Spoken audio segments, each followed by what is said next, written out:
Hello hello বন্ধুরা, দেখো আমার ঠাকুর দেওয়া হয়ে গেল গিয়া। ঠাকুর দিয়া এখন ঠাকুর ঘর মুসলিলাম, চিন্তা করি কিতা রান্না করি। চলো দেখাই তোমরা গেলাম গিয়া বাজার থেকে দেখো শীতল শুটকি, তারপরে নিয়ে গেলাম সাথে ইসা মাছ আর পাবদা মাছ। এখন শীতল তো আনলাম বন্ধুরা, এখন রান্তাম কিতা দিয়া। উঠলাম ছাতো উঠিয়া দেখি কুমোর পাতা আছে কয়েকটা। দেখো কুমোর পাতা কাটি নিলাম, খাটিয়া ভাবলাম কুমোর পাতা দিয়া, আর গাছের কুমোর পাতা তো খাইতে টেস্ট হইব। কুমোর পাতা দিয়ে শীতল দিয়া বড়া করলাই, এখানেও শীতল বার করে নিলাম।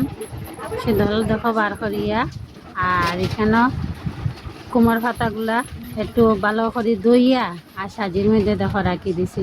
দোয়াটা আর দেখাইলাম না, অত তাড়াতাড়ি সপ্তাহ করা যায় না। লগে লই আইলাম খাফরাঙ্গা মরিচ আর কুক মরিচ দিয়া আজকে ওইব।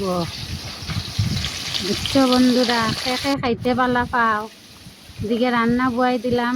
দেখো খাফরাঙ্গা মরিচ খাটাটা দেখো, মাই মাই আস্তা খাফরাঙ্গা মরিচ দিলেছি, একটু রাখছি রাখি। এইদিকে বড়া বয়াই দিলাম,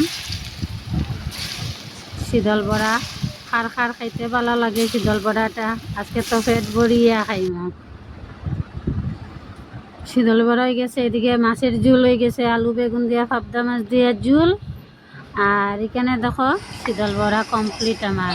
এর মধ্যে ভাবলাম আগে ভাত খাইলে নিলাম, তাহলে ভাত খাইয়া টাটা বাই বাই বন্ধুরা।